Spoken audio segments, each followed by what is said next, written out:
Hey, everybody, and welcome to our second United Spinal Roundtable discussion. It's a week after Valentine's Day. Love is still in the air. So, what better time to talk about dating and relationships and how spinal cord injury affects that? Well, getting a date may be as easy for some people as swiping right or sometimes swiping left, I guess. A spinal cord injury can add a whole other layer of complications that most dating guides just can't prepare you for. And then once you do find that special someone, how do you keep it special with all the complications and other things we have to deal with spinal cord injury? Hopefully, we're going to be able to provide some of those answers for you today. We've got a great panel of wheelers here from all over and different experiences who are going to speak to some of these questions and hopefully have a lively discussion that will be interesting and informative. My name is Ian Reuter. I'm an editor for New Mobility Magazine and an employee of United Spinal Association. I'm a single quad at that, very eligible if you're listening. Probably the most hopeless person when it comes to relationships on this podcast, so that's probably why I'm also single. First off, we also have Bill Furtick. He's the director of United Spinal Resource Center. Bill, I thought maybe you could introduce yourself briefly and tell a little bit about yourself. Sure. So I'm not in a dating situation. I've been married for 40-some long, blissful years. I got injured 18 years ago, so things changed a bit for a while, and I'll be able to address the long-term relationship change situation after spinal cord injury. Yeah. Sounds good. Jose, you want to introduce yourself? Yep. My name is Jose Hernandez. I've been injured for 23 years. I was injured as a kid at 15. So, yeah, I've been on and off with the dating scene, and now currently I'm dating someone with a disability. Karen? Hi. Yeah. I was injured at 19 in college, so I had dated a little bit before. Got married at about 25, had 3 kids that are 24, 20, and 17. My husband passed away a little less than 2 years ago, so I've dated a little bit since then. Not thrilled about it, but I am. So. We have Daniella Castle. She's an information specialist in the Resource Center. You want to tell us a little bit about yourself? Yes, I've been injured for just over 20 years ago, and I live with my boyfriend that I met online, and in April we're going to have been together 7 years. Awesome. So we've got a wide range of experiences and dating realities and relationship realities here.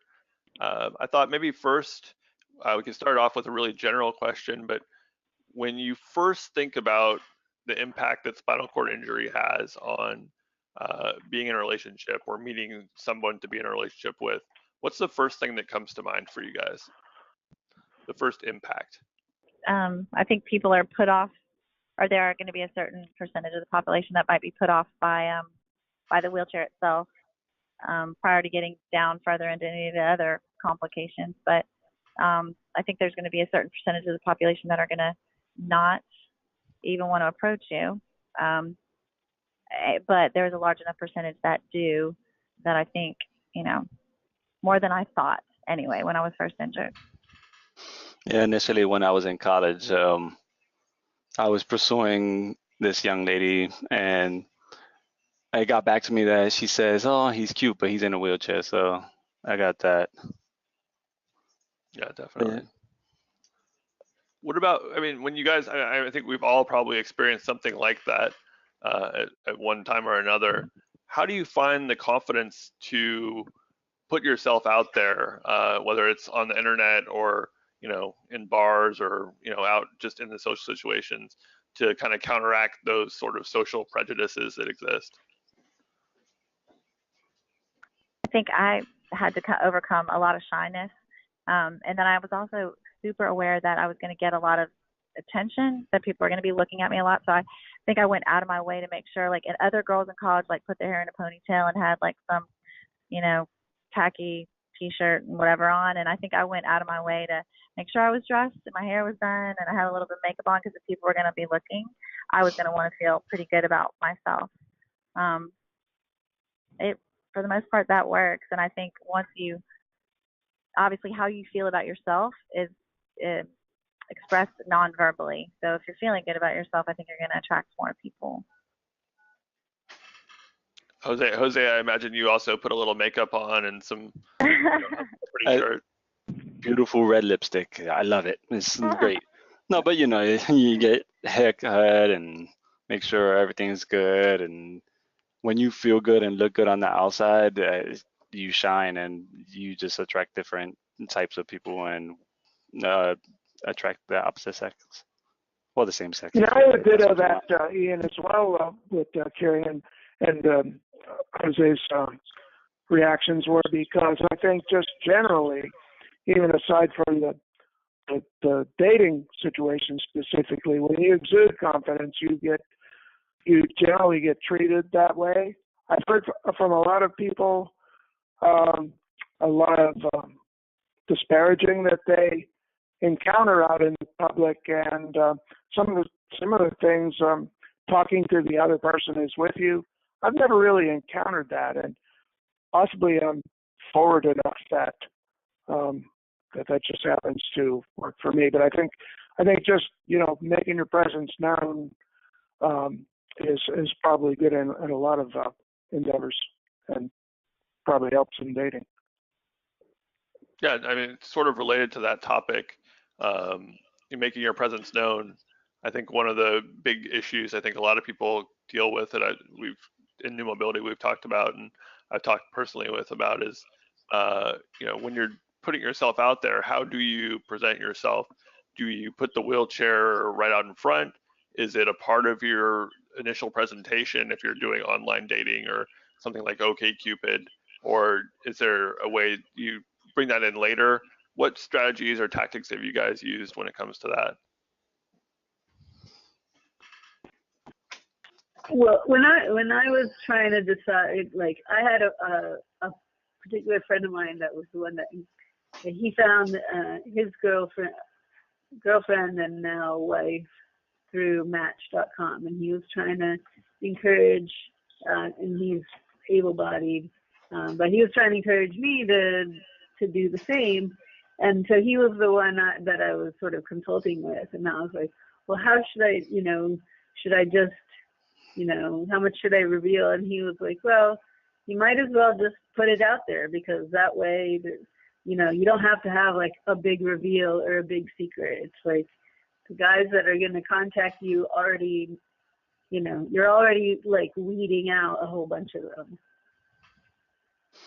Initially, I started, the online dating, and I hid the fact that I was in a wheelchair.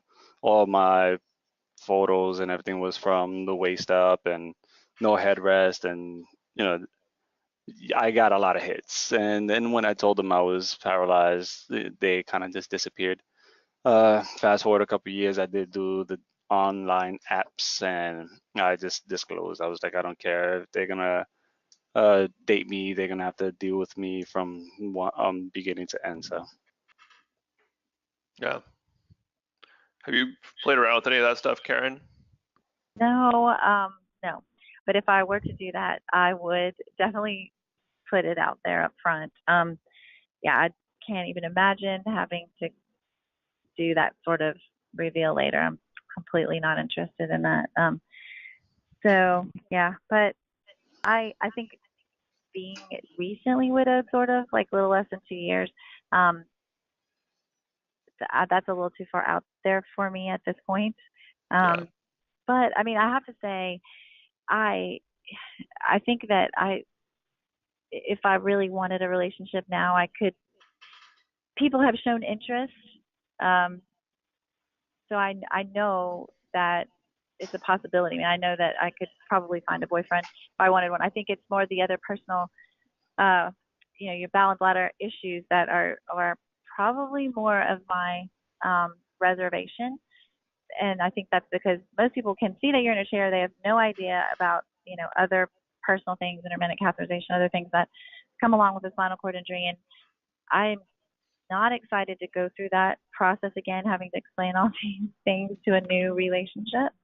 So I think that's probably more my hesitation at this point. Yeah, that's actually a perfect segue, because my next question was going to be, how do you share or explain kind of those realities and all the extra stuff that comes with spinal cord injury in a dating situation with someone who you're interested in, but you don't want to, scare away with all this extra stuff? What have you guys done? Well, in the beginning, it's curiosity questions. They start out, especially females and the males. How does it work? Do you feel it? This, that, the other. And I usually lead in with that, and just continue the conversation through that aspect. Once you're already in that area, anyway. So. What about you, Daniela? Did you have any? How did that work for you? Well, I was nervous to meet Matt face to face. We just chatted online for probably almost 2 months before I was totally chicken to go out and meet him face to face. So because we had that, just we would sit and just chat for hours and hours. Some of that stuff, had already come up, or I had already started bringing it up myself to start preparing him. And then,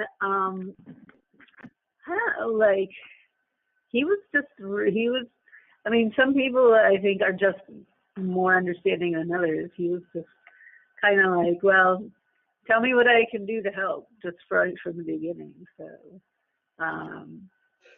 but he's special. So. Yeah. And Bill, maybe this is a good point to bring you in. I know the dating part was a little before your injury, but after your injury, and you had to adapt to all these same kind of new STI realities. What was that like? How did you maintain the relationship that you already had? Sure. And I think a lot of people go through that, and there is going to be change. And I think that if you know about it and you are actively trying to work on your relationship, as really anybody should be trying to work on their relationship daily, if they value it, then it naturally makes its way through. In my case, I was angry man, I guess, from the day that I regained consciousness and realized that, it left a mark this time, and now I'm paralyzed. I really wasn't concerned about that. What I was focused on was totally other things, and I guess I was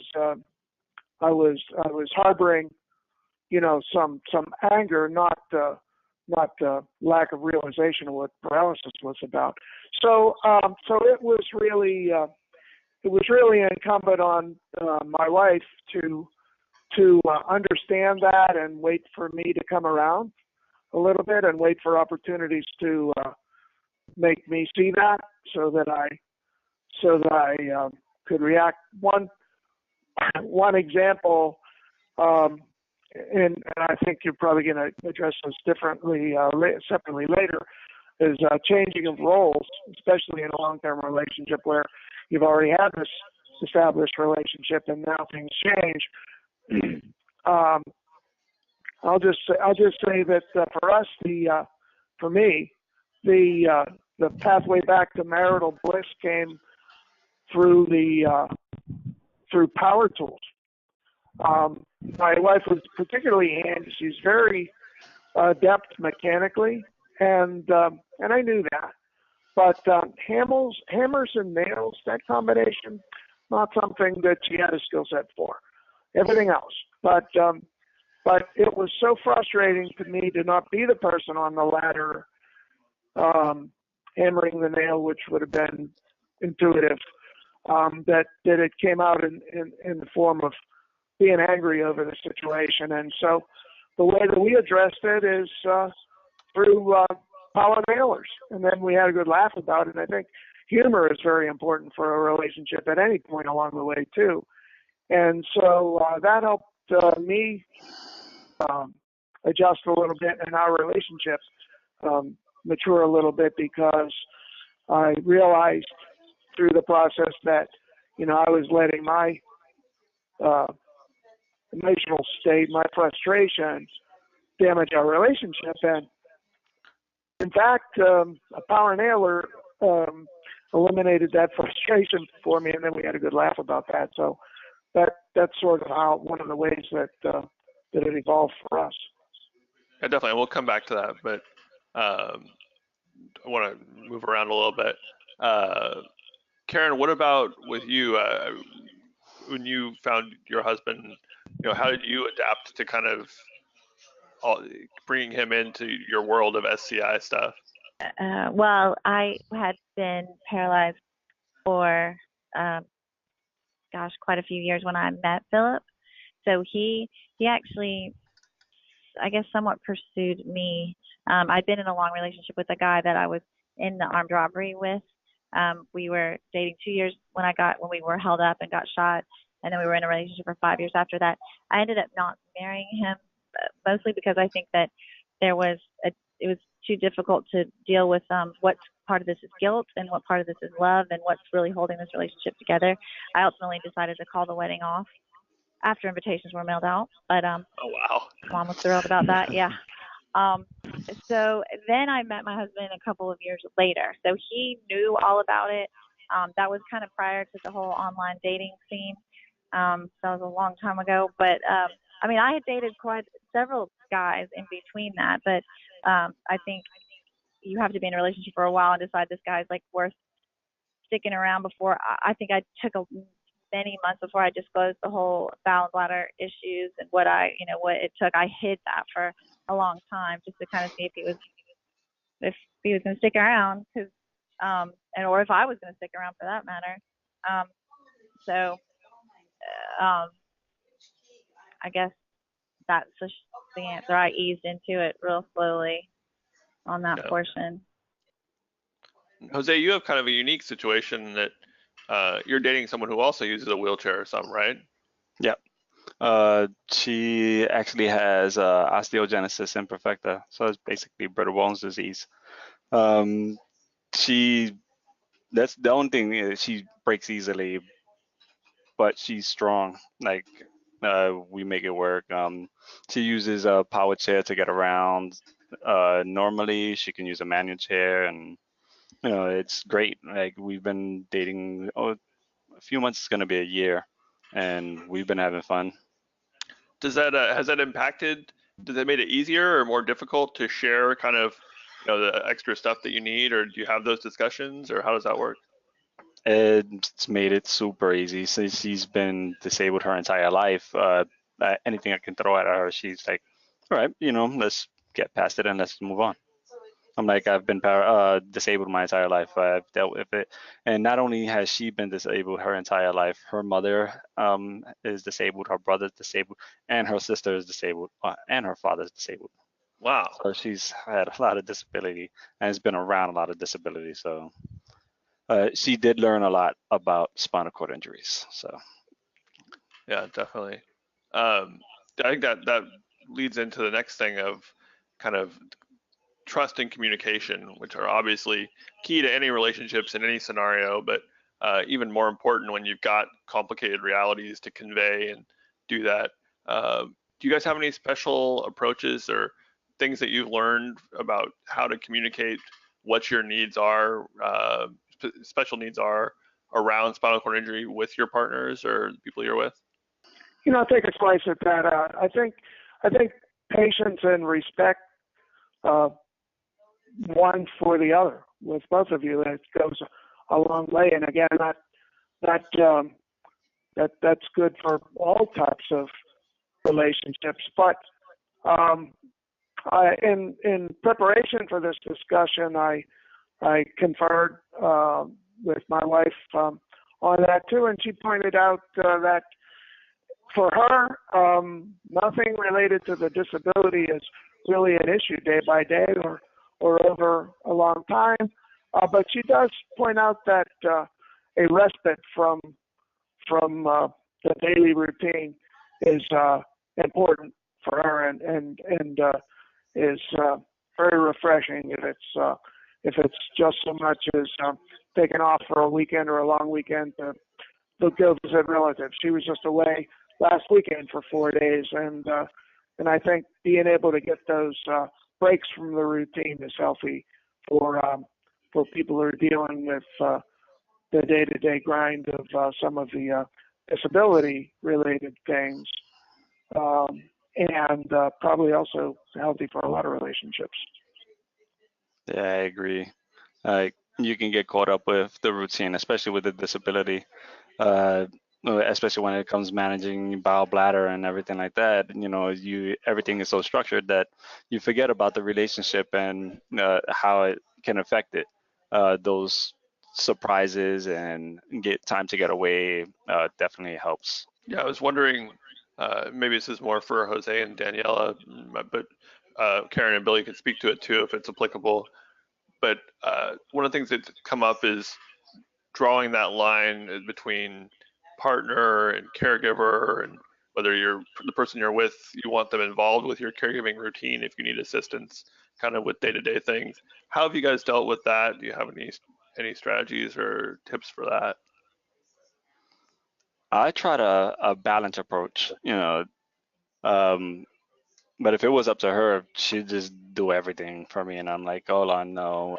I think there needs to be that separation because I don't want the relationship to become like a dependency issue. I don't want to become dependent on you, and one day we have an argument or something like that, and we have to see each other anyway. So, and also, we're in a relationship. You're my lover, my partner, my friend, not my caregiver. So you can help me with certain things, but I do need that separation and ability to do things on my own. Definitely. I agree with that completely. Yeah, I mean, I also have separate caregivers, but what I did eventually agree to was to have him help me when we travel, because that really has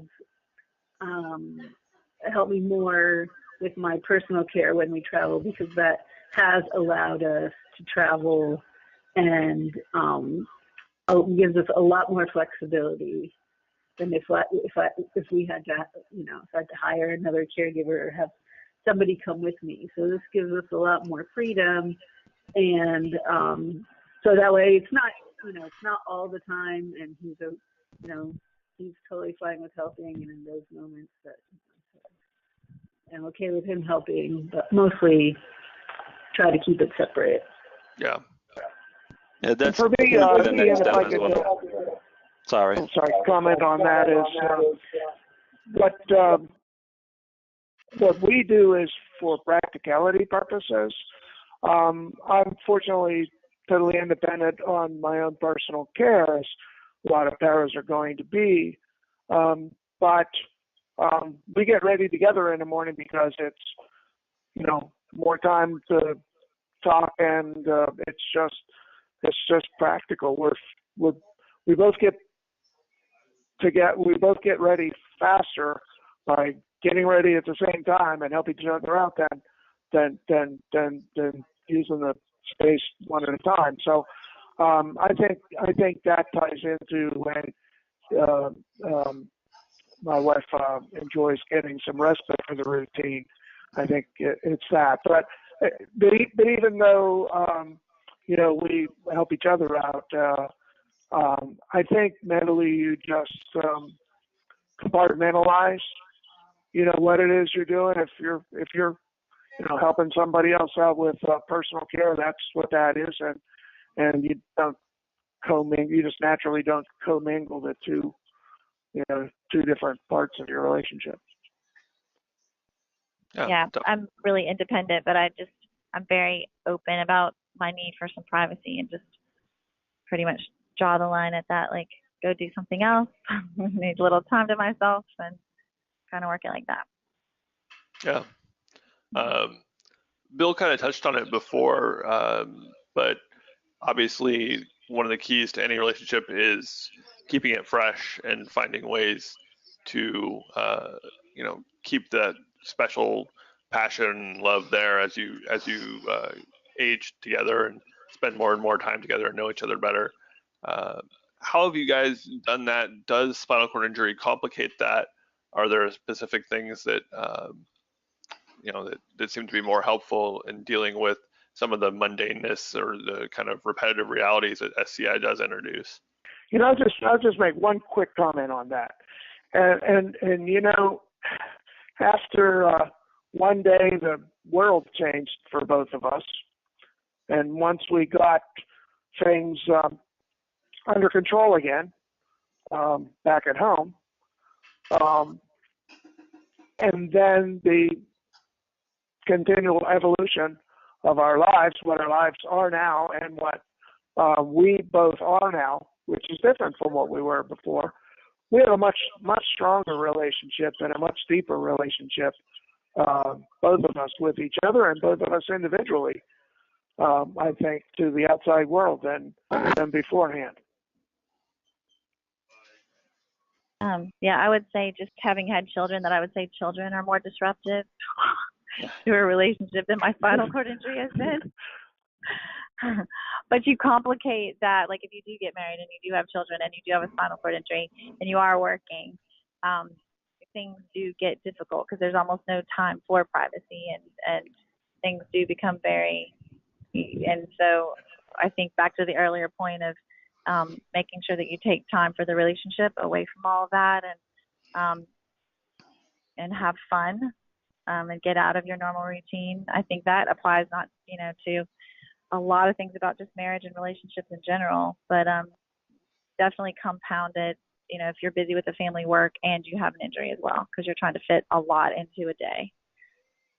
And usually it's not your spouse. I can only imagine with 3 kids the complexities there too. So. Yep. It's called chaos. Yeah. What about you guys, Jose, Danielle? Anything left? Any want to add on that, or? I would say, echo the sentiments. We don't have kids, just a cat.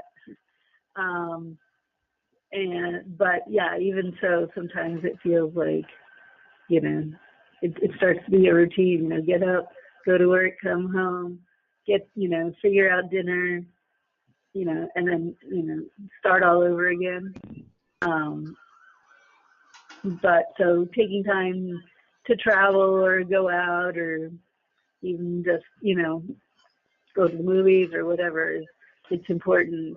That stuff is certainly important for a relationship and for intimacy.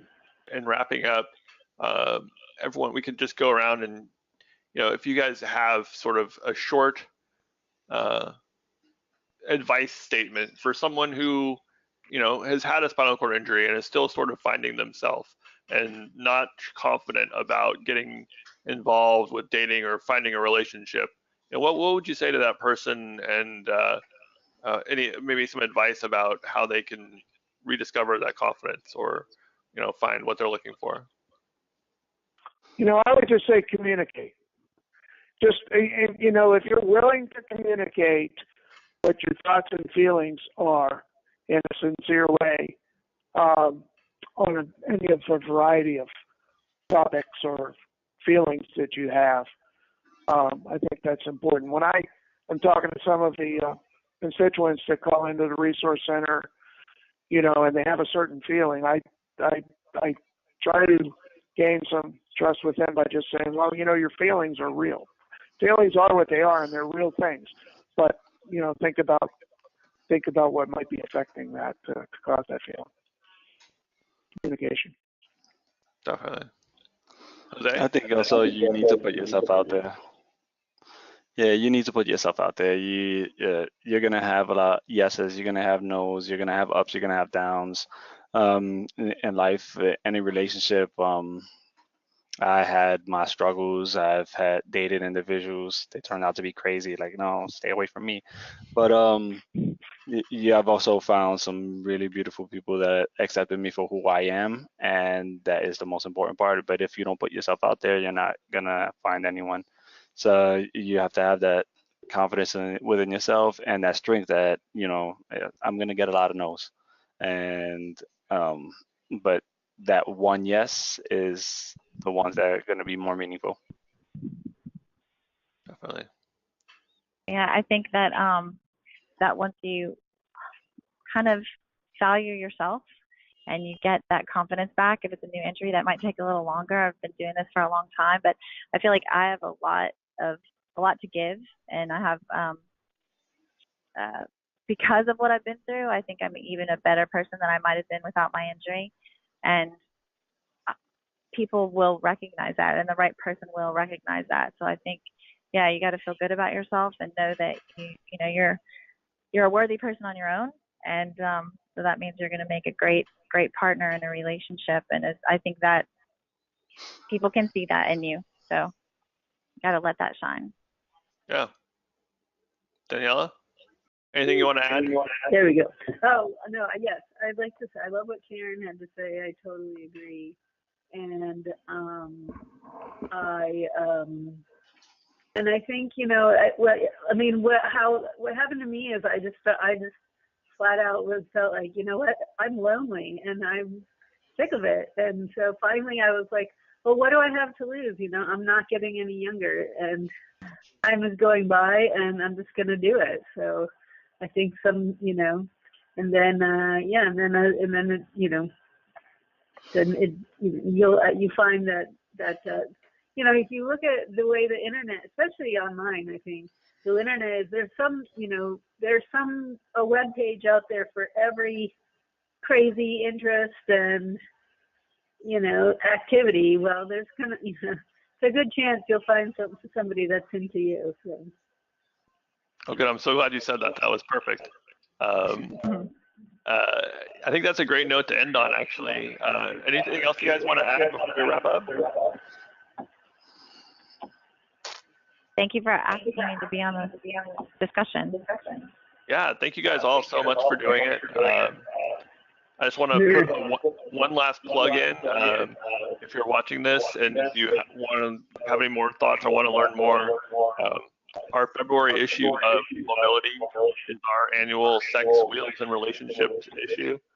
It's free online if you go to newmobility.com and check it out there. And also definitely check out United Spinal online. And yeah, thank you guys so much for listening and watching, and we'll hopefully do this again soon.